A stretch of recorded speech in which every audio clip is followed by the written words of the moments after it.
Este acordo prevê mais liberdade comercial. Por exemplo, zero tarifa para frutas, café e outros produtos brasileiros. Cotas importantes para açúcar, carne de frango, carne bovina, etanol. Nós vamos mostrar a nossa competência e poder acessar esse mercado tão importante que é a União Europeia. O presidente Lula se dedicou, todos nós trabalhamos e o resultado está aí. A presidente da Comissão Europeia, Ursula von der Leyen, anunciou nesta sexta-feira a assinatura do acordo entre Mercosul e União Europeia. A iniciativa vai criar um mercado comum de mais de 700 milhões de pessoas. O PIB dos dois blocos juntos representa 22,3 trilhões de dólares. Há quase 25 anos, o Mercosul negocia ampla parceria com o bloco europeu, adiada em várias ocasiões, em meio a tensões por questões delicadas, como a proteção do meio ambiente ou as compras governamentais. O acordo Mercosul-União Europeia foi concluído na semana passada e tudo indica que é um acordo desequilibrado, mais favorável aos europeus do que aos sul-americanos. Ainda não temos informações completas, porque houve muito pouca transparência durante o processo negociador.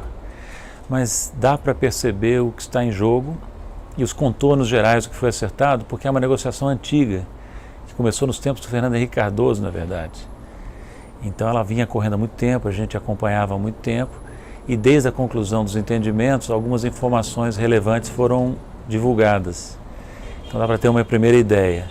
A primeira ideia não é favorável, porque nós temos indicações de que os europeus consideram pouco e conseguiram arrancar muito do Mercosul. E isso não surpreende, porque na realidade nós temos um momento muito desfavorável para negociar acordos importantes, ou qualquer acordo. Bolsonaro é um governo fraco, no sentido de que é despreparado, né? E o governo Macri é um governo fraco. Então os dois principais países do bloco sul-americano numa fase politicamente ruim. Viralatismo, digamos assim, lá na Argentina e aqui muito acentuado. Enquanto que os europeus têm uma organização, sabem o que querem, né? Fazem muita demagogia, mas buscam seus interesses regionais e nacionais de maneira profissional, né? Então, eu temo que nós estejamos venhamos a assinar um acordo que está entre os mais abrangentes que o Brasil jamais assinou em termos internacionais. Isso sem uma discussão pública, mas há como reverter isso. Por quê? Porque o Congresso brasileiro terá de apreciar e aprovar ou não esse acordo. Assim como os parlamentos dos outros países do Mercosul e os 28 ou 27, saindo da Inglaterra, né, saindo do Reino Unido, da União Europeia, mais o Parlamento Europeu. Então tem muito chão pela frente. Seria importante que os parlamentares brasileiros agora pedissem a íntegra do que foi acertado na semana passada, que foi concluído semana passada, pegar e examinar, chamar especialistas, mobilizar suas equipes técnicas e em seguida chamar para audiências públicas. Enquanto o assunto está quente, os congressistas, Câmara, Senado, têm que chamar os negociadores para prestar contas, como fazem todas as democracias.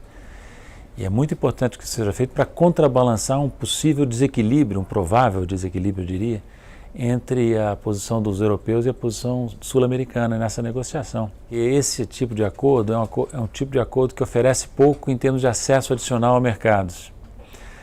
Não é acordo de livre comércio, porque não é livre e não é de comércio apenas. São acordos abrangentes, de caráter muito abrangente, que envolvem comércio, serviços, investimentos, temas ambientais, barreiras sanitárias e fitossanitárias, compras governamentais, patentes, propriedade intelectual, licitações públicas, entre outros temas. Você imagina a abrangência disso, tudo correndo nos bastidores, sem discussão pública, que foi o que aconteceu no governo Temer e agora. E o Brasil é levado por esse tipo de acordo, que é o primeiro desse tipo que a gente assina, a fazer concessões em termos de amarrar as políticas de desenvolvimento nacional, as políticas de interesse público, a acordos internacionais de difícil reversão. Em troca do quê? Em troca de pouco acesso adicional. Os europeus não querem abrir a agricultura, os franceses principalmente, então mantém toda uma bateria de defesas da agricultura na área em que nós somos competitivos em relação a eles.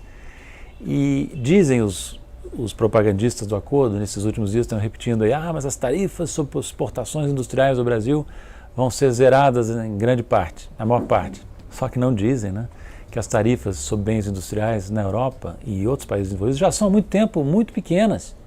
Então o ganho adicional muito pequeno, em troca de concessões muito expressivas, em muitas áreas. Né? Então vamos ver o detalhe, porque o diabo mora nos detalhes, e vamos aprofundar essa discussão para que, se for o caso, o Congresso deve rejeitar, ou mandar os negociadores de volta à mesa de negociação, para conseguir uma coisa que seja provavelmente mais equilibrada do que essa que nós temos hoje.